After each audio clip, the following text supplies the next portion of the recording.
ஏசாயா 42 அதிகாரம் 9 பார்க்க போகிறோம். ஐசையா 42:9 பார்க்கலாம்.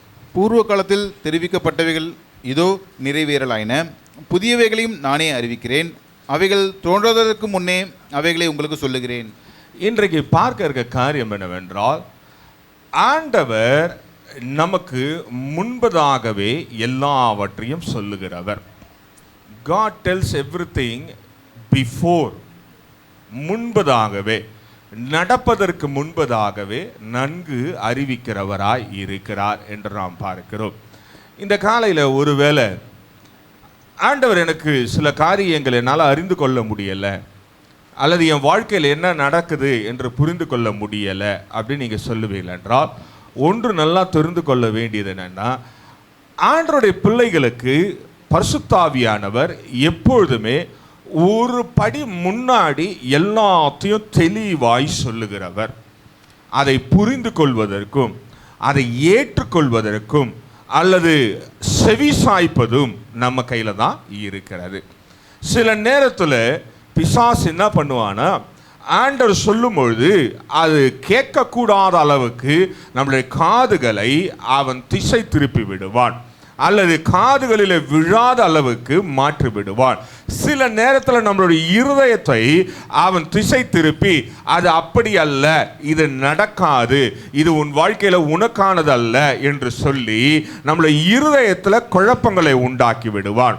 இந்த காலையில் ஒன்று நல்லா தெரிஞ்சு கொள்ள வேண்டும், பரிசுத்தாவியானவர் நம்முடைய இருதயத்தில் இருக்கிறார், நம்மளுடைய வாழ்க்கையில் இருக்கிறார்னா அவர் செய்கிற காரியம் என்னன்னா, ஒன்று நடப்பதற்கு முன்பதாகவே அழகா தெளிவுபா காண்பிப்பது தான். எத்தனை பேருடைய வாழ்க்கையில் ஆவியானவர் முன்பதாக எல்லா காரியத்தையும் காட்டியிருக்கிறாரு அப்படின்னு தெரியல. ஏன்னு கேட்டிங்கன்னா, ஒருவேளை கேட்டால் உங்ககிட்ட மைக்கை கொடுத்தா சாயங்காலம் தான் ஆராதனை முடியும். எல்லாரும் ஒன்று சொல்லுவீங்க, இது நடக்கிறதுக்கு முன்னாடி எனக்கு தெரிஞ்சுதுங்க, ஆண்டர் கனவுல காட்டினாரு, சொப்பனத்தில் காட்டினாரு, வேத வசனத்தினால பேசினாரு, பக்கத்து வீட்டுக்காரன் வந்து சொல்லிட்டு போனா அப்படின்னு எதனா ஒரு சாட்சி இருக்கும். ஆனால் வேதம் சொல்லுகிறது, ஆண்டவர் எப்பவுமே ஹெட் நம்மளோட பேசிக்கொண்டே இருக்கிறவராய் இருக்கிறார். ஹல்லேலூயா. ஒருவேளை இதுவரைக்கும் நான் அப்படிப்பட்ட ஒரு அனுபவத்துக்குள்ளே வரல அப்படின்னா, அல்லது அப்படிப்பட்ட காரியத்தை நான் இன்னும் ருசிக்கல அப்படின்னா, இன்றைக்கு வேத வசனத்துக்கு நீங்க செவி சாய்க்கும் பொழுது ஆண்டவர் உங்களுக்கு முன்பதாகவே காட்டுகிறவராய் இருக்கிறார் என்று நாம் பார்க்கிறோம். இதுல முதல் காரியம் என்னவென்றால், இயேசு உயிரோட இருக்கும் பொழுதே எல்லாவற்றையும் தெளிவாய் சொன்னார். பூமியில வாழ்ந்த போது யோவான் எழுதின சுவிசேஷம் 13 அதிகாரம் 19 நீ இங்கே வாசிக்கும் பொழுது, அது நடக்கும்போது நானே அவர் என்று நீங்கள் விசுவாசிக்கும் பொருட்டு இப்பொழுது அது நடப்பதற்கு முன்னமே அதை உங்களுக்கு சொல்லுகிறேன். இங்க பாருங்க, இயேசு பூமியில வாழ்ந்த போதே சொல்லுகிறார். என்னன்னா, அவருடைய வாழ்க்கையை குறித்து, அதுக்கப்புறம் என்ன நடக்க போகிறது என்பதை குறித்து முன்பதாகவே அறிவிக்கிறவராயிருக்கிறார். அப்போ ஒவ்வொரு மனிதனுடைய வாழ்க்கையில ஆண்டவர் முன்குறித்து வைத்திருக்கிறார். ஆனா முன்குறித்து வைத்ததுல நீ நாரும் அழகா நடந்து போய்கொண்டே இருக்கிறோமா, அல்லது தொடர்ந்து போய்கொண்டே இருக்கிறோமா என்பதை பார்க்கணும். சில நேரத்தில் நம்ம போய்கொண்டிருக்கிற இடத்துல நின்று விட்டோம் என்றால் நம்ம ஆண்டவருடைய சத்தத்துக்கு செவி சாய்க்க முடியாது, அல்லது ஆண்டவர் காட்டுகிற வழியை தெளிவாய் புரிந்து கொள்ளவே முடியாது. அப்படி என்றால் இன்றைக்கு ஒன்று ஞாபகம் வைத்துக் கொள்ள வேண்டும், நீங்க ஆண்டவருடைய சத்தத்துக்கு செவி சாய்த்து முன்பதாகவே எல்லாவற்றையும் தெரிந்து கொண்டு நீங்க நடக்க வேண்டும் என்றால், முதல் விஷயம் என்னவென்றால், எடுத்து வாசிங்க ஏசாயா 44 அதிகாரம் 7-8 வாசிக்கலாம். பூர்வ காலத்து ஜனங்களை நான் ஸ்தாபித்தது முதற்கொண்டு என்னை போல எதையாகிலும் வரவழைத்து இனிதென்று முன்னறிவித்து எனக்கு முன்னே வரிசையாக நிற்கத்தக்கவன் யார்? நிகழ்காரியங்களையும் வருங்காரியங்களையும் தங்களுக்கு அவர்கள் அறிவிக்கட்டும். நீங்கள் கலங்காமலும் பயப்படாமலும் இருங்கள். அக்காலம் முதற்கொண்டு நான் அதை உனக்கு விளங்க பண்ணினதும் முன் அறிவித்ததும் இல்லையோ? இதற்கு நீங்களே என் சாட்சிகள். என்னை தவிர தேவன் உண்டோ? வேறொரு கண்மலையும் இல்லையே, ஒருவனும் அறியேன். இங்க பாருங்களேன், ஆண்டவர் அழகா சொல்லுகிறத நம்ம பார்க்கிறோம். என்னன்னா, முந்தைய காலம் தொடங்கி இக்காலம் வரைக்கும் நம்ம வாழ்க்கையில ஆண்டவர் எல்லாவற்றையும் முன்குறித்து வைத்திருக்கிறார். இது இப்பதான் என் வாழ்க்கையில நடக்குதுங்க, திடீர்னு என் வாழ்க்கையில நடந்துருச்சு அப்படின்னா ஒன்றுமே கிடையாது. எல்லாமே ஆண்டவருடைய திட்டத்திற்கு ஏற்றபடிதான் நீங்களும் நானும் அழகாய் நகர்ந்து கொண்டே இருக்கிறோம் என்று நாம் பார்க்கிறோம். ஒருவேளை இந்த காலையில ஆண்டவர் ஏற்கனவே முன்குறித்ததை சொல்லுகிறத என்னால கம்ப்ளீட்டா உணரவே முடியல அப்படின்னா வேதம் சொல்லுகிறது, நீங்களும் நானும் சின்ன சின்ன சின்ன விஷயங்களில் சாட்சியாய் இருக்கிறோம்.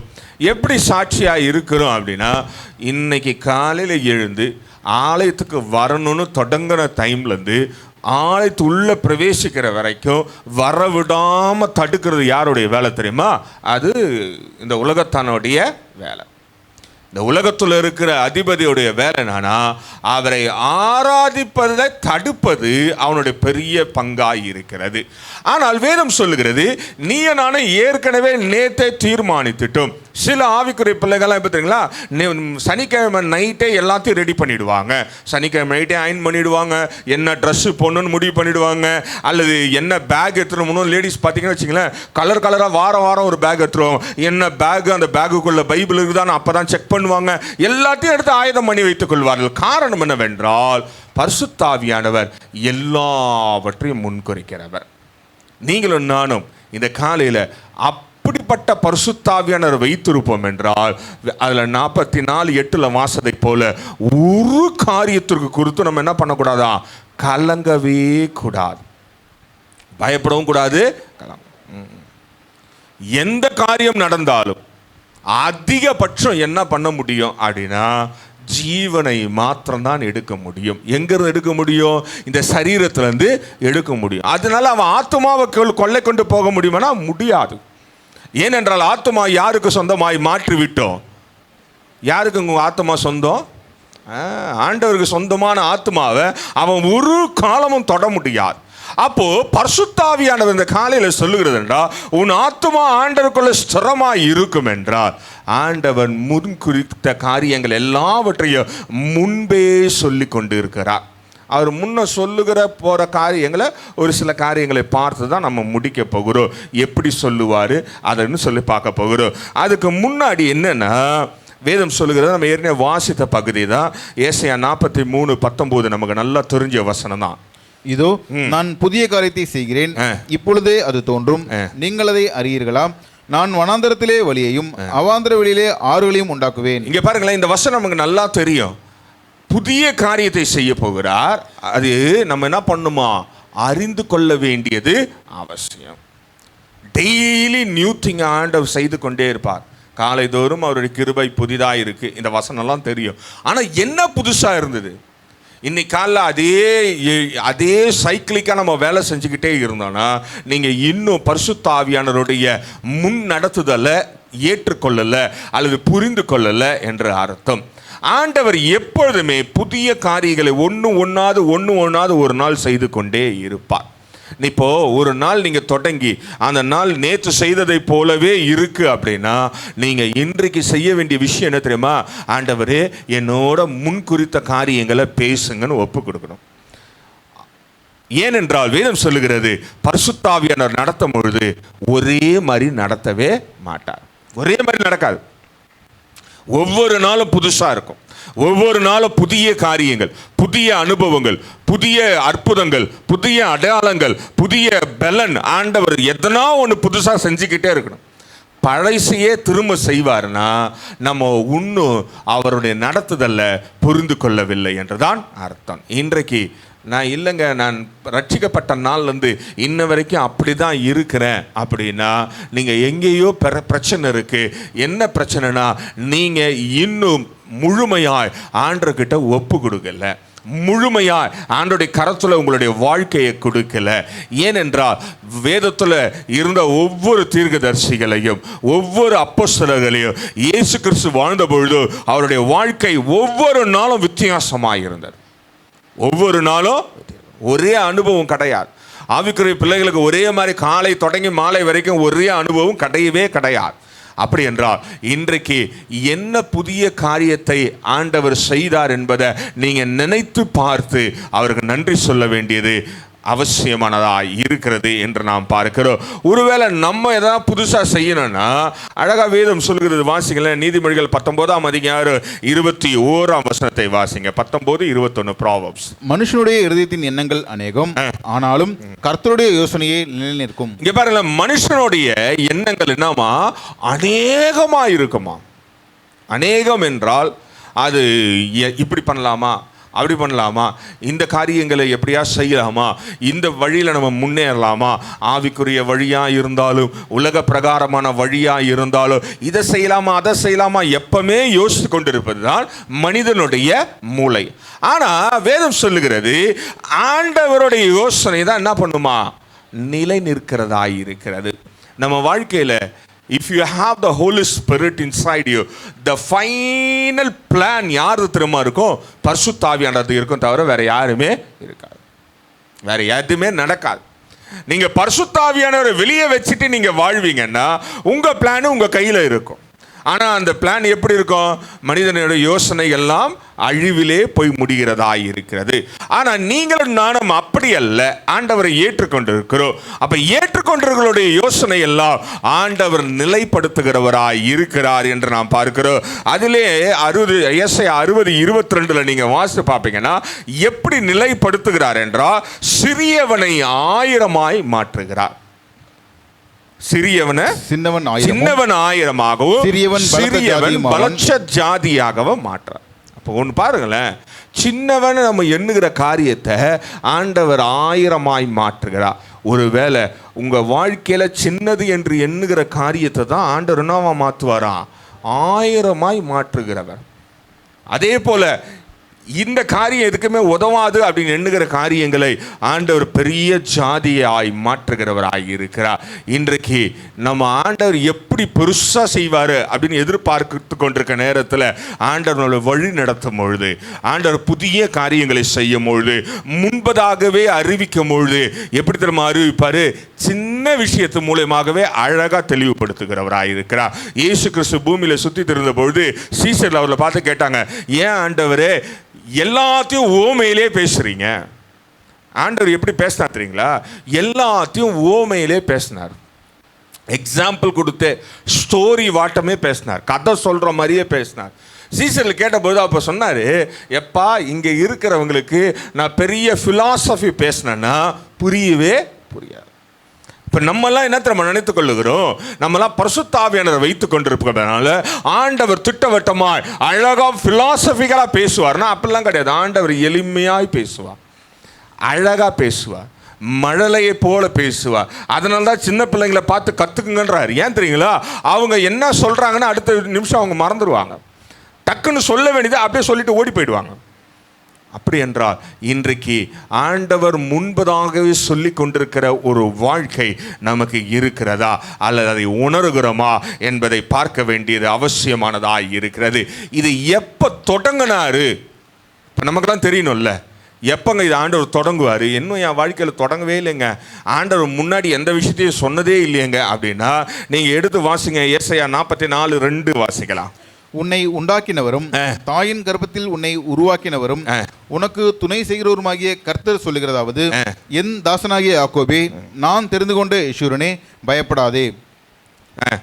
இங்க பாருங்களேன், ஆண்டவர் சொல்றாரு, எப்போ நமக்கு இந்த திட்டங்களை முன்குறித்த காரியங்களை முன்பதாகவே சொல்ல ஆரம்பித்தார்னா நம்மளை உருவாக்கும் போதே தொடங்கிட்டார். நம்மளை உருவாக்கும் போதே நம்மை உருவாக்கும் பொழுது அவர் பல காரியங்கள் நமக்காய் வைத்திருக்கிறார். ஆனால் சில நேரத்தில் நம்ம அது உணர்வதே இல்லை. நம்ம ஏன் இப்படி இருக்குது, ஏன் இது நடக்கு, ஏன் அது நடக்குன்னு ஆண்டவரை கேள்விக்கு இடக்க முடக்க கேட்குறோமே தவிர, ஆண்டவர் என்ன தாயின் வயிற்றில் இருக்கும் பொழுதே என்னை முன் குறித்தவராக இருப்பார் என்றால் எனக்கு முன்னாடியே எல்லா காரியத்தையும் சொல்லுங்க அப்படின்னா தெளிவாய் சொல்லுவார். ஆனால் நம்ம அந்த அளவுக்கு இன்னும் விசுவாசத்தை வளர்க்கலை, அந்த அளவுக்கு இன்னும் ஆண்டவர் மேல முழுமையான நம்பிக்கை வைக்கல.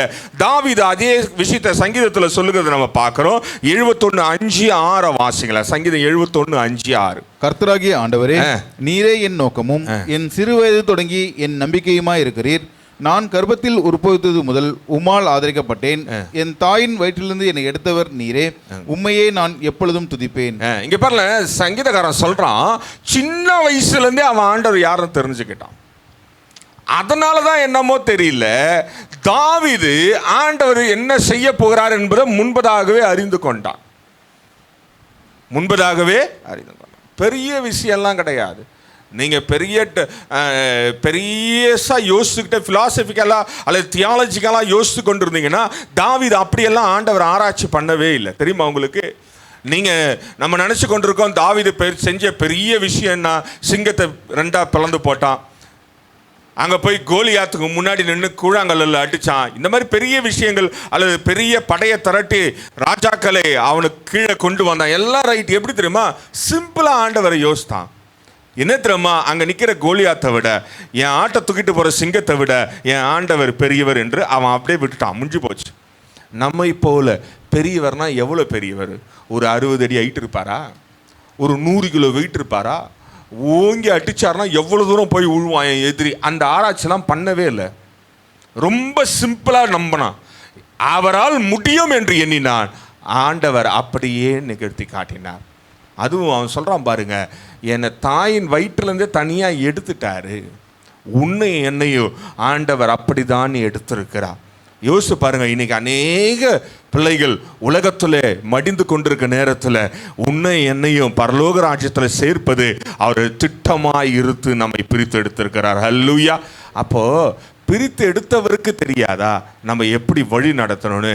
நம்ம செவி சாய்க்க வேண்டியது அவசியமானதாக இருக்கிறது. இதில் செவி சாய்க்கும் பொழுது சில காரியங்களை மாத்திரம் வாசித்து நம்ம முடிச்சிட போகிறோம். பிலிப்பியர் 4 அதிகாரம் 6-7 வசனங்களை வாசிக்கலாம்.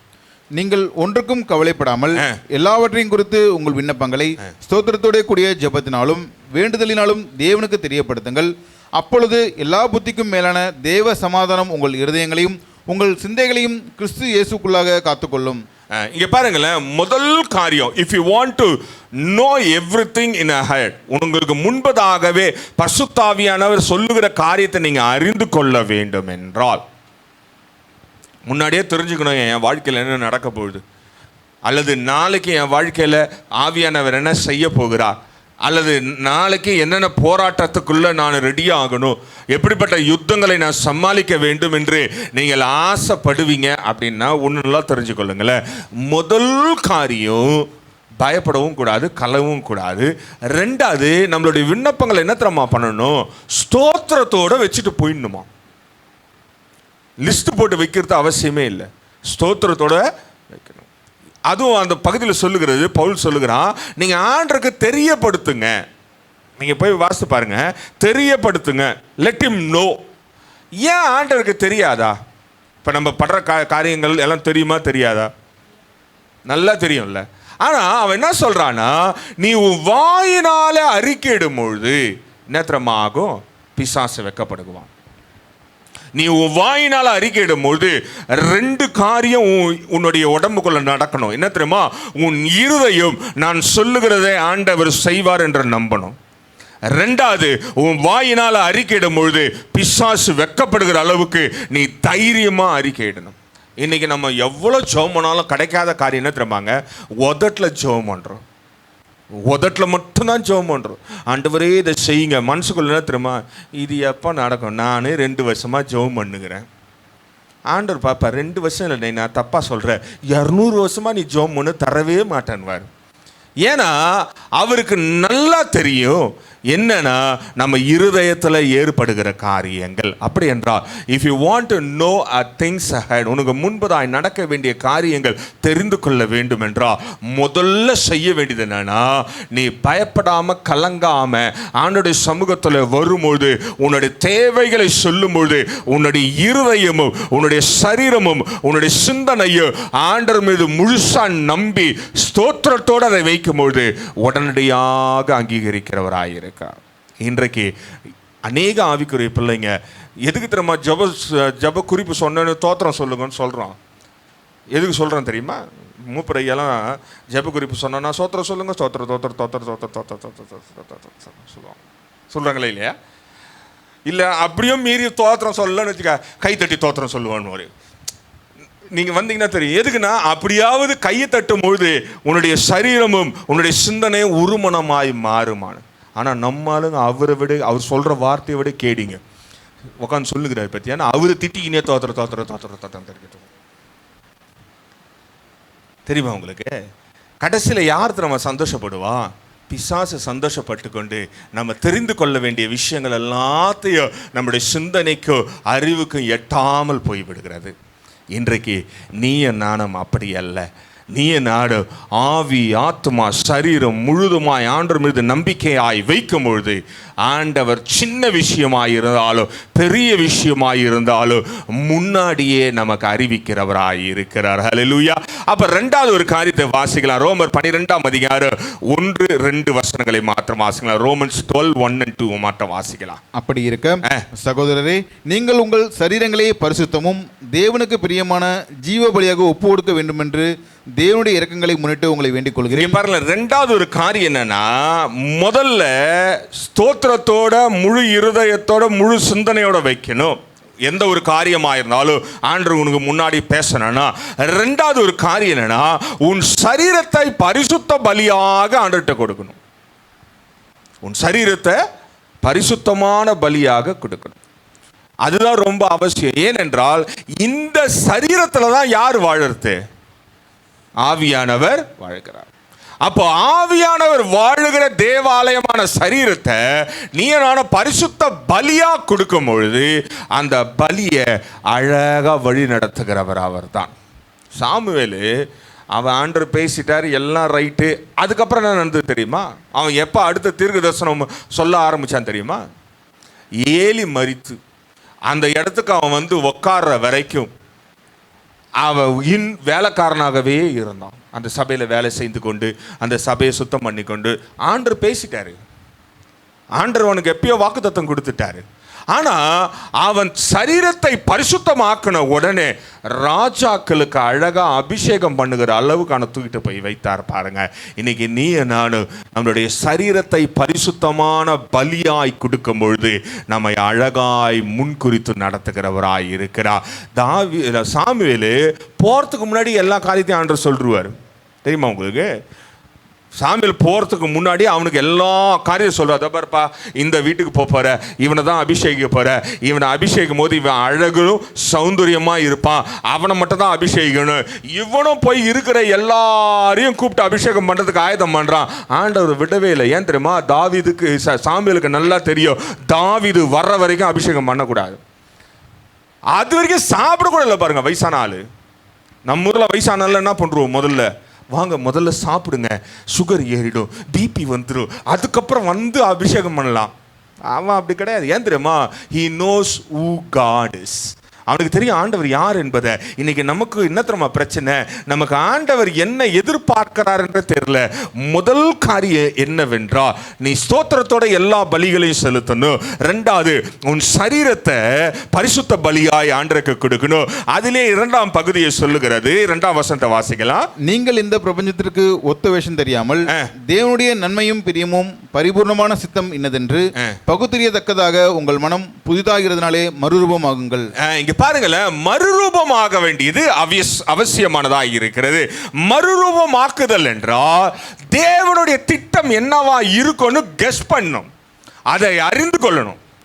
ஒன்றும் இல்லை, நீங்களும் உங்கள் ஃப்ரெண்டு ரொம்ப நல்ல ஃப்ரெண்டுன்னு வைத்துக்கொள்ளுங்களேன்.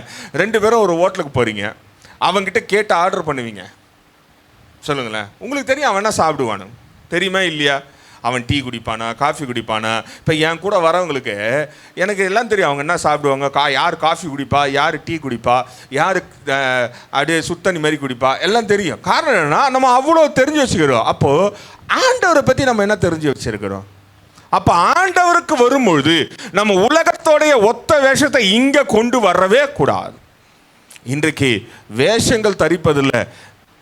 பெந்தகோஸ்தக்காரனை போல யாருமே சிறந்தவர்கள் கிடையவே கிடையாது. அதுவும் எங்கே தெரியுமா வேஷம் தரிப்பாங்க? மேடையில் போய் டான்ஸ் ஆடினா கூட பரவாயில்ல, மேடையில் வேஷம் போட்டால் கூட பரவாயில்ல, அவங்க போடுற வேஷம் எல்லாம் ஆண்டோடைய சமூகத்தில் மாத்திரம்தான், வேற எங்கேயுமே கிடையாது. இன்றைக்கு ஆவியானவர் என்ன எதிர்பார்க்கிறார்னா, உன் சரீரம் பரிசுத்தமான பலியாய் நீ ஒப்பு கொடுத்திருக்கிறாயா? அல்லது இங்கே வரும்பொழுது மட்டும் பரிசுத்தமாக இருப்பதை போல நீ வேஷம் தரிப்பாய் என்றால் நீ ஆண்டவர் என்ன என்பதை புரிந்து கொள்ளவே முடியாது. உன்னுடைய வாழ்க்கையில் மறுரூபம் என்பது வந்திருக்காது. உன் சிந்தனையில் ஆண்டவருடைய சமாதானம் இருந்திருக்காது. இன்றைக்கு நீ நானும் மாறுதலாய் ஒப்பு கொடுக்கும் பொழுது, ஆண்டவரே என்னுடைய சரீரத்தை பரிசுத்தமான பலியாக கொடுக்கிறேன் அப்படின்னும் பொழுது உன் வாழ்க்கையை மறுரூபமாக்குறவராய் இருக்கிறார். மறுரூபமாக்குவது என்றால் என்ன தெரியுமாங்க? You will know all the things that God thinks about you. உன்னை குறித்து ஆண்டவர் என்னெல்லாம் யோசிக்கிறாரோ அது எல்லாத்தையும் என்ன பண்ணலாம்? நம்ம தெரிந்து கொள்ளலாம். அது ஈஸியாக நம்ம புரிஞ்சு கொள்ளலாம். ஆண்டவர் என்ன நம்ம வாழ்க்கையில் அடுத்து செய்ய போகிறார் என்பதை தெரிந்து கொள்வது எளிதான ஒரு வாழ்க்கை. மூன்றாவது ஒரு காரியத்தை வாசிக்கலாம். நீதிமொழிகள் 4ஆம் அதிகாரம் 25, 26, 27 வாசிக்கலாம். உன் கண்கள் நேராய் நோக்க கடவது, உன் கண்ணிமைகள் உனக்கு முன்னே செவ்வையாய் பார்க்க கடவது, உன் கால்நடையை சீர்தூக்கிப்பார், உன் வழியிலெல்லாம் நிலைவரப்பட்டிருப்பதாக, வலதுபுறமாவது இடதுபுறமாவது சாயாதே, உன் காலை தீமைக்கு விலக்குவாயாக. மூணாவது காரியம் என்ன தெரியுமாங்க? உன் கண்ணை நேரா பார்க்கணுமா? உன் கண் இமைகளை ஆண்டவருக்கு நேரா தூக்கி பார்க்கணுமா? கண்ணை நேரா பார்க்கணும் அப்படின்னா your vision should be always in the word of God. எப்பொழுதுமே உன்னுடைய கண் எங்க தெரியுமா இருக்கணும்? வேத வசனத்தில் மாத்திரம்தான் இருக்கணும். ஆண்டவர் என் வாழ்க்கையில் என்ன செய்ய போகிறார் இன்றைக்கு என்பதை குறித்து நீ எப்பொழுதுமே உன் கண் நேராக இருக்க வேண்டும். உன்னுடைய கண் இமைகள் எங்க இருக்கணும்னா, எங்க இருந்து ஆண்டவர் செய்ய போகிறார் அதை கூர்ந்து கவனிக்க வேண்டியது அவசியமானதா இருக்கிறது. அதிலே பல விஷயங்கள், இதெல்லாம் ஃபிசிக்கலாக சொல்லுகிற காரியம். மூணாவது பாயிண்ட் நான் சொல்லிக்கிறது, ஃபிசிக்கலாக உன் கால் நடையை காத்துக்கொள்ளு. அது இடதுபுறமும் வலதுபுறமும் சாயாமல் என்ன பண்ணுமா?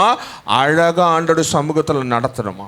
இன்றைக்கு அநேகர் ஆண்டோடைய வாழ்க்கையை ஆண்டவர் சொல்லுகிற காரியங்களை புரிந்து கொள்ளவே முடியல, அல்லது முன்னாடி சொல்கிறத கூட புரிந்து கொள்ள முடியும்னா இந்த 3 பாயிண்டில் மிஸ் பண்ணிடுறோம். ஒன்று, முதல்ல அவருடைய ப்ரெசன்ஸில் சரியாக ஸ்தோத்திர பலியை செலுத்தாதது.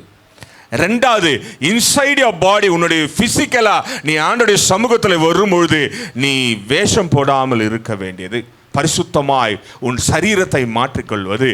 மூணாவது, உன்னுடைய அவயங்களினால நீ ஆண்டவரை பார்க்கிறாயா என்பதை ஆவியானவர் பார்க்கிறார். இந்த 3 காரியம் யாருடைய வாழ்க்கையில் இருக்கிறதோ ஆண்டவர் அவர்களை அருமையாய் அழகாய் சொல்லி நடத்துகிறவராய் இருக்கிறார்.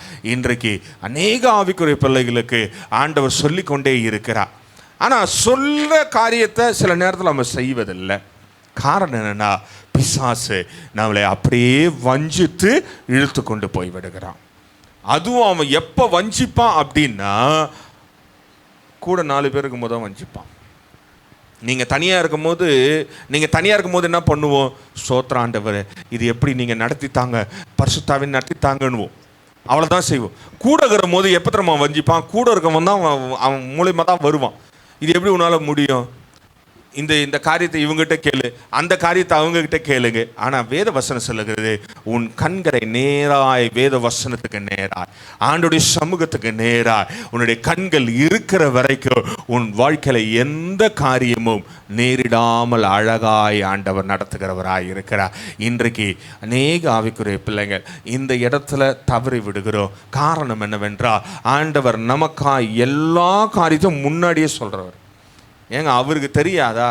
தாயின் கருவில் உருவாவது முன்பதாகவே நம்மளை அழைத்து உருவாக்கி பிரித்து எடுத்து நம்ம அழகாக சிறு வயதுலேருந்து நம்ம வழி நடத்துகிறவருக்கு நமக்கு வைத்திருக்க திட்டத்தை சொல்லுவதற்கு எவ்வளோ நேரம் ஆகும்?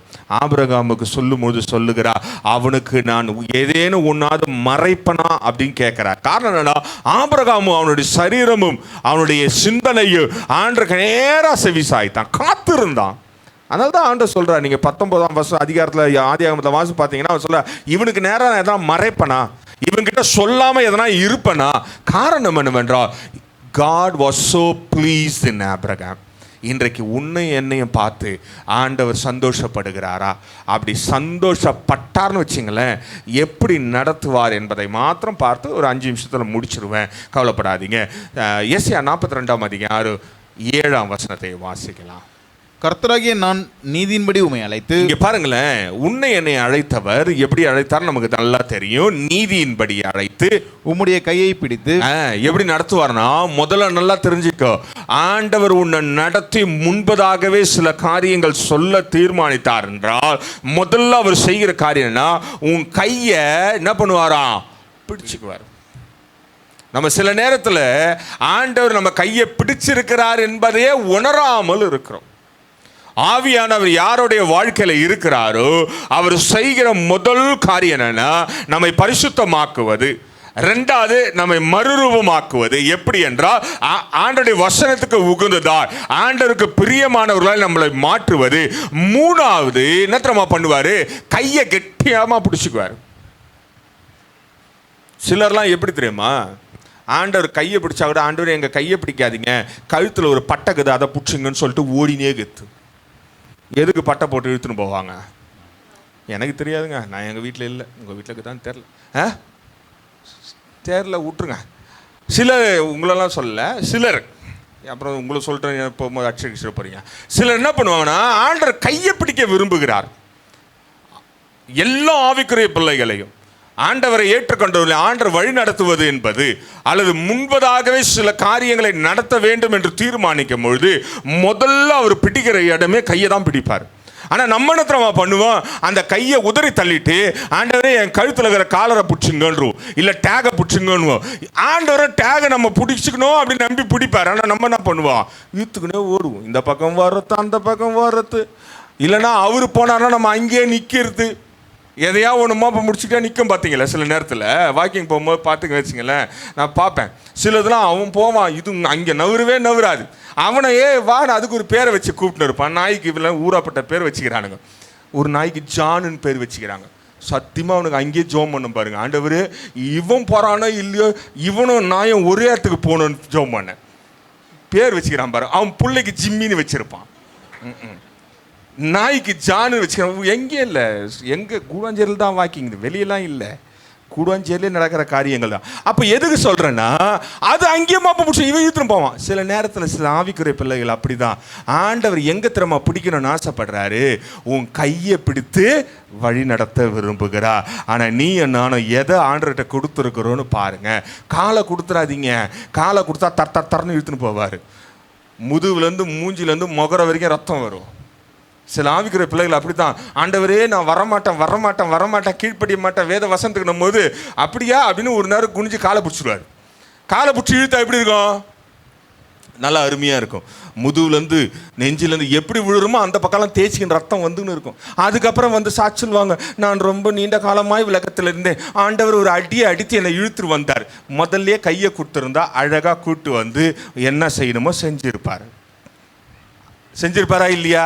அப்போ இன்றைக்கு ஒன்று தீர்மானிங்க, நம்ம ஆண்டவருடைய சமூகத்தில் வரும்பொழுது நம்மளுடைய சரீரமாக இருந்தாலும் நம்மளுடைய அவயங்களாக இருந்தாலும் ஆண்டவர் முதல்ல எதிர்பார்த்து பிடிக்கிற காரியம் நம்மளுடைய கரத்தை பிடிக்கிறவராக இருக்கிறார். இன்றைக்கு if you want to experience the Holy Spirit leading you in all the ways of life, just give your hand to him. உன்னுடைய கரத்தை பரிசுத்தாவினர்கிட்ட கொடுக்கும்பொழுது உன் வாழ்க்கையில எல்லா புதிய காரியத்தையும் காண்பிக்கிறவராய் இருக்கிறார். ரெண்டாவது அதிலே வாசிக்கலாம், ரெண்டாவது ஒரு காரியத்தை அதிலே சொல்லுகிறார், உம்மை தற்காத்து உம்மை ஜனத்திற்கு உடன்படிக்கையாகவும் ஜாதிகளுக்கு ஒளியாகவும் வைக்கிறேன். இங்க பாருங்களேன், ரெண்டாவது ஒரு காரியத்தை அவர் சொல்றாரு, என்னன்னா உன்னை கரம் பிடிப்பது மாத்திரமல்ல உன்னை தற்காக்கிறவராய் இருக்கிறார். எதுல இருந்தெல்லாம் ஆண்டவர் காப்பாற்றுவார் அப்படின்னா, நீ விழாமல், நீ தள்ளாடாமல், நீ தளர்ந்து போகாமல், நீ சோர்ந்து போகாம, நீ வெக்கப்படாம, எந்த இடத்துல நீ தலை குனிவாய் நிற்காதபடி உன்னை கரம் பிடித்தவர் கண்மலை மேல நிறுத்துகிறவராயிருக்கிறார். இன்றைக்கு நீ ஆண்டவருடைய சமூகத்தில் வந்து இதுவரைக்கும் ஆண்டவர் சொல்லுகிற காரியத்தை நான் முன்பதாகவே அறிந்து கொள்ள முடியலைங்க. என் வாழ்க்கையில் பல நேரத்தில் என்னுடைய மாம்சத்திற்கு இடம் கொடுத்துட்டேன், பல நேரத்தில் துதிக்க வேண்டிய நேரத்தில் நான் முழு இருதயத்தோடு துதித்தது கிடையாது, அவருக்கு நன்றி பலி செலுத்த வேண்டிய நேரத்தில் என் முழு சரீரத்தோடு நன்றி பலி செலுத்தியது கிடையாது, என் சரீரம் பரிசுத்தமாகவே நான் வைத்து கொண்டதில்லை, அல்லது என்னுடைய கண்கள் எப்பொழுதுமே ஆண்டவர் நோக்கி பார்த்ததில்லை என்று நீ சொல்லுவாய் என்றால் இன்றைக்கு ஒப்பு கொடுக்கும் பொழுது பரிசுத்த ஆவியானவர் சரியா உன் கையை பிடிக்க காத்து கொண்டிருக்கிறார். அவர் கையை பிடிச்சாருன்னு வச்சிங்களேன், லோத்து எங்க கொண்டு போய் நிறுத்தினாரு, எல்லாத்தையும் தாண்டி கொண்டு போய் விட்டாரு பாருங்க. பாதிலே விட்டுருந்தா இவன் எங்கடா பொண்டாட்டின்னு தேடி பார்த்திருப்பானா இல்லையா? பாதி பேர் அப்படிதான். பிசிக்கல் உலக பிரகாரமே சொல்றீங்களேன். நீங்க உங்க மனைவி 2 பிள்ளைங்க எங்கே வெளியே போறீங்க, ரொம்ப அதிகபட்சமா குரம்பட்டில் இருக்க சரவணா ஸ்டோர் போறீங்க. திடீர்னு என்ன பண்ணுவீங்க? ஆம்பளைங்க எங்கடா காணும் தேடுவீங்க. யாரை தேடுவீங்க? பிள்ளைங்களை காடும். அடுத்தது அந்த பிள்ளைங்க இந்த நைனா அப்படின்னு வந்தோன்னு யாரை தேடுவீங்க? அவங்க எங்கே இருப்பாங்க நமக்கு எல்லாருக்கும் தெரியும். அங்கே மொதல் ஃப்ளோர்லேயே வச்சுருக்கோம். நம்ம 5வது மாடிக்கு போயிருப்போம். அவங்க மொதல் 2 மாடி விட்டு வரவே மாட்டாங்க. போய்கிறீங்களா? நீங்கள் பார்க்க சரணா சொல்கிறேன் அங்கே போனதே இல்லை பாஸ்டர். அந்த மாடியில் என்ன இருக்குன்னு எங்களுக்கு தெரியவே தெரியாது பாஸ்டர்னு. எங்களுக்கு தான் தெரியும். உங்களை 5வது மாடி 6வது மாடி கூப்பிட்டு போய்ட்டு ரிட்டர்ன் வரத்துக்குள்ள 2 மாடி தாண்டி வரவே மாட்டாங்க. என்ன இருக்குது அந்த 2 மாடியில்? அவனும் பாருங்களேன், ஆம்பளைங்களாம் பாவம் 5வது மாடிக்கு போகணுமா. இவங்க நகரவே மாட்டாங்களாம், மாடியிலே வச்சு அனுப்பிச்சிடுவான் இவங்ககிட்ட. அப்போ இன்றைக்கு ஒன்று தீர்மானிக்கணும். லோத்தை அழைத்து கொண்டு வரும்பொழுது, தூதர்கள் அவனை கரம் பிடித்து வெளியே கொண்டு வரும்பொழுது, அவனை அங்கே பாதியில் விட்டுருந்தார் வச்சுக்க, அவனை தான் நம்ம பண்ணியிருப்பான். குடுகுடும் படி பொண்டாடி கையை பிடிச்சிருப்பான். பிடிச்சிருந்தா நல்லா இருந்திருக்காரு. ஜோடி சிலையாக நின்றுருப்பாங்க. அங்கே நிற்கிறாங்க பாருங்க. அவங்க தான் ஆபிரகாமுடைய சந்ததியில் வந்த லோத்து, மிஸ்ஸஸ் லோத்து சிலை அங்கே இருக்கிறதுன்ட்டு நம்மளாம் வேடிக்கை பார்த்துருப்போம்.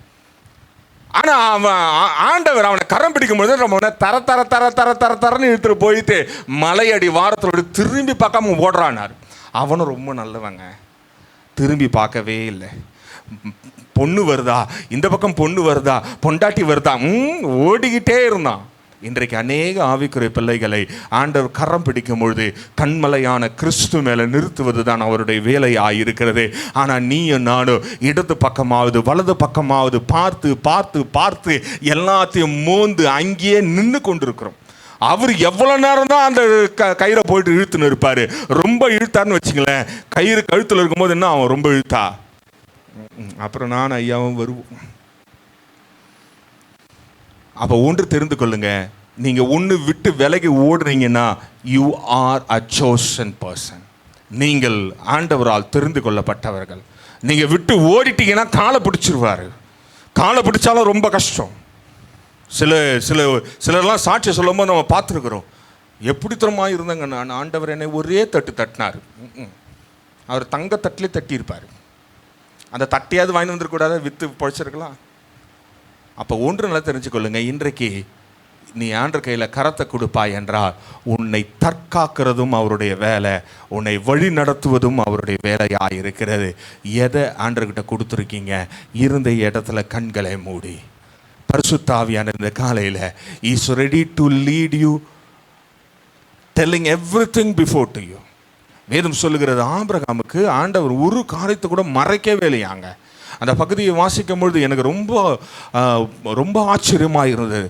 அப்படி எப்படி ஒரு மனுஷன் அவ்வளோ உத்தமனாக இருந்திருக்க முடியும்? ஒரு சின்ன விஷயத்தை கூட ஆண்டவர் சொல்கிறாரு, என் தாசனாகிய ஆபிரகாமுக்கு நான் எதையாவது மறைத்து வைப்பேனா அப்படின்றார். அப்படின்னா எல்லாத்தையும் அவனுக்கு சொல்லிட்டாரு, எல்லாத்தையும் முன்குறித்தவராக இருந்தார். ஆனால் இன்றைக்கு அதே ஆவியானவர் நம்ம வாழ்க்கையில் இருக்கிறார். ஆனால் நமக்கு எல்லாத்தையும் முன்னாடியே சொல்கிறாரா? நமக்கு முன்னாடியே அதெல்லாம் செயல்படுகிறதா இருக்கிறதா?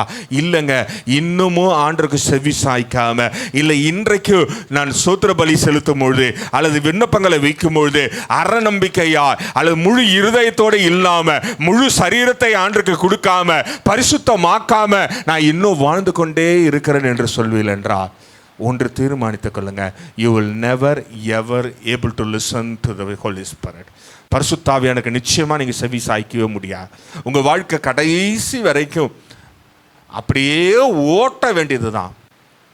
ஆவிக்குரிய வாழ்க்கை ஓட்ட வேண்டியது இல்லைங்க, ஆளுகிறதா இருக்கிறது. வேதம் சொல்லுகிறது, ஆண்டவருடைய 2ஆம் வருகையில் பூமியில் நீயும் நானும் வரும்பொழுது ஆளுகை செய்கிறவர்களாய் வருவோம். இந்த பூமியை ஆளுகை செய்கிறவர்களா? we are the prince and princess of God. நீ நானும் ஆண்டவருடைய மிகப்பெரிய சேனாதிபதிகளா. ராஜாக்களாய் பிரபுக்களாய் இருக்கிறோம். ஆனா அப்படிப்பட்ட ஆளு இன்னமும் ஆண்டவருடைய சத்தத்தை கேட்டு அதன்படி நடக்க முடியலனா இன்றைக்கு ஒப்பு கொடுக்கும் பொழுது உன்னுடைய கரத்தை ஆண்டவருக்கு நேராய் நீட்டும் பொழுது ஆண்டவருடைய கரத்தை பிடிப்பதற்காய் காத்து கொண்டிருக்கிறார். இந்த காலையில் எல்லாரும் கண்களை மூடி இருக்கும் பொழுது இன்றைக்கு ஒரு விஷயம் ஆண்டவரை இதுவரைக்கும் என் வாழ்க்கையில் நான் எதையோ கொடுக்கணும்னு யோசித்தேன், நான் ஜெபத்தை கொடுக்கணும்னு யோசித்தேன், நான் என்னுடைய நேரத்தை கொடுக்கணும்னு யோசித்தேன், வேத வாசிப்பை கொடுக்கணும்னு யோசித்தேன். இன்றைக்கு என் கரத்தை கொடுக்கிறேன் ஆண்டவரை, என் கரத்தை பிடித்துக் கொள்ளுங்க என்று நீ கொடுக்கும் பொழுது ஆண்டவர் உன் கரத்தை பிடிப்பதற்காய் காத்து கொண்டிருக்கிறார். பரிசுத்த ஆவியானவர் உன் கரத்தை பிடிப்பதற்காய் காத்து கொண்டிருக்கிறார். when he catches hold on your hand, உன்னுடைய கரத்தை அவர் கெட்டிமாய் பிடித்துக் கொள்வார் என்றால் உன்னை காக்கிறவர் உறங்குவதும் இல்லை தூங்குவதும் இல்லை. உன்னை வழி நடத்துகிறவர் இதுவரை இல்லாத பெரிய நன்மையினா ஒவ்வொரு காரியத்தையும் முன்பதாகவே உன் காதுகளில் விழுகிறதை போல சொல்லுகிறவரா உனக்கு தெரிவித்து அழகாய் உன்னை கரம் பிடித்து நடத்துகிறவராய் இருக்கிறார். இன்றைக்கு நீ கரத்தை கொடுக்க காத்திருக்கிறாயா? என் ஆண்டவர் பிடிப்பதற்காய் காத்து கொண்டிருக்கிறார். பேதுரு முழுகின பொழுது கரத்தை நீட்டினா, முன்னாடியே முந்திரி கொட்ட மாதிரி நீட்டினா, உடனே பிடிச்சாரு பாருங்க. பிடிச்சவர் அவனோடு ஆண்டவர் நடந்து வந்தா. இன்றைக்கு அதே ஆண்டவர் உன்னை கரம் பிடித்து உன்னோட நடந்து வர, உன்னை புதிய காரியத்துக்குள்ள நடத்த ஆண்டவர் காத்து கொண்டிருக்கிறார். இந்த காலையில் ஒருவேளை இன்னைக்கு நான் ஒப்பு கொடுக்குறேங்க, என் கரத்தை பிடிக்கிட்டோம் என்று நீங்கள் எண்ணுவீர்கள் என்றால் அப்படியே இருந்த இடத்துலையே ஆண்டவரே என் சரீரத்தை பரிசுத்தமாக்குங்க, ஆண்டவரே என் சிந்தனைகளை பரிசுத்தமாக்குங்க, என் கண் பார்வைகளை செருப்படுத்துங்க ஆண்டவரே. என் கண் பார்வைகள் இனி உலகத்தின் காரியத்துக்குள்ளே போகாம, இனி மாம்சத்துக்குரிய காரியத்துங்கள் மேல போகாம, இனி அழிவுள்ள காரியத்தின் மேல போகாம நீர் எப்படி என்னோடு பேசுவீர், எப்படி வேத வசனம் என்னோடு பேசும், எப்படி வேத வசனம் என்னை நடத்தும் என்று என் கண் பார்வையை உமக்கு நேராய் திருப்புங்க ஆண்டவரே என்று கேட்கும்பொழுது உன் கண்ணை சுத்தப்படுத்துகிறவர், உன் கண் பார்வையை திருப்புகிறவர், உன் கால்களை தீமை விழுவித்து உன்னை ஸ்திரப்படுத்தி நிலையாய் நடத்துகிறவர் உன் அருகிலே நின்று கொண்டிருக்கிறார். உன் அருகிலே நின்று கொண்டிருக்கிறவர் உன்னை கரம் பிடித்து வழி நடத்தவும் காத்து கொண்டிருக்கிறார். இன்றைக்கு பரிசுத்த ஆவியானவர் அநேகருடைய கரங்களை பிடிப்பதற்காய் காத்து கொண்டிருக்கிறார். உன் கரத்தை பிடிப்பது உன்னுடைய கையில் இருக்கு. இல்லைங்க நான் அப்படியே இருந்துக்கிறேங்க பரவாயில்லங்க அப்படின்னா நீ அப்படியே இருந்துக்கோ, அதை பற்றி எல்லாம் கவலை இல்லை. ஆனால் ஆண்டவர் என்னை நடத்தட்டும் என்று சொல்லும் பொழுது ஆண்டவர் இந்த காலையில் உன்னை நடத்துவதற்காய் காத்து கொண்டிருக்கிறார். ஹல்லேலூயா, ஹல்லேலூயா, ஹல்லேலூயா, ஹல்லேலூயா. பரிசுத்த ஆவியானவர் இன்றைக்கு அநேகருடைய வாழ்க்கையில கரங்களை பிடிப்பதற்காய் காத்து கொண்டிருக்கிறார். பரிசுத்த ஆவியானவர் உன் கரத்தை பிடிப்பதற்காய் காத்து கொண்டிருக்கிறார். இதுவரை நீ ஸ்தோத்திர பலியிட்டதெல்லாம் போதும், இனி உன் இருதயத்தில் முழு நம்பிக்கையோட முழு விசுவாசத்தோட என் ஆண்டவர் செய்வார் என்ற நம்பிக்கையோட நீ ஸ்தோத்திர பலி இடுவாய் என்றால் இன்றைக்கு உன் வாழ்க்கையை மாற்றுகிறவர் உன் கரத்தை பிடிப்பதற்காய் காத்து கொண்டிருக்கிறார். ஹல்லேலூயா, ஹல்லேலூயா, hallelujah, hallelujah, hallelujah, hallelujah, hallelujah, hallelujah. உனக்குள்ளே வாசம் செய்கிற அந்த சரீரத்தை நீ பரிசுத்தமாய் வைத்துக் கொள்வாய் என்று தீர்மானிப்பாய் என்றால் உன் வாழ்க்கையில பரிசுத்த ஆவியானவர் நிரந்தரமாய் இருக்கவர்காய் காத்து கொண்டிருக்கிறார். ஹல்லேலூயா. பரிசுத்த ஆவியானவருக்கு இடம் கொடுக்கும் பொழுது he will do a miraculous thing. He will do an uncountable things. எண்ண முடியாத அற்புதங்களையும் அதிசயங்களையும் செய்கிறவர் உன் அருகில் நின்று கொண்டிருக்கிறார். பரிசுத்த ஆவியானவர் இந்த காலையில் உன்னை பிடித்து அழகாய் நடத்த உன்னை உருவாக்கினவருக்கு தெரியும். நீ நான் தான் ஒருவேளை திட்டத்தை அறியாமல் இருந்திருக்கலாம், அவருக்கு தெரியும் உனக்காய் வைத்திருக்க திட்டத்தில் உன்னை கொண்டு போய் நடத்துவதற்காய் காத்து கொண்டிருக்கிறார். அன்பின் பரலோக பிதாவே, இந்த காலையில் என்னை நடத்துங்கப்பா. என் சரீரத்தை பரிசுத்தமாய் உமக்கு கொடுக்கிறேன். என் சோத்திர பலிகளை உண்மையாய் நான் கொடுக்கிறேன். என் கண்களை வேத வசனத்துக்கு நேராய் உம்முடைய சத்தியத்துக்கு நேராய் திருப்புகிற என் கரத்தை உமக்கு நேராக நீட்டு பிடிச்சுங்கப்பா என்று சொன்ன ஒவ்வொருடைய வாழ்க்கையில் நீங்கள் கரம் பிடிங்க ஆண்டவரை.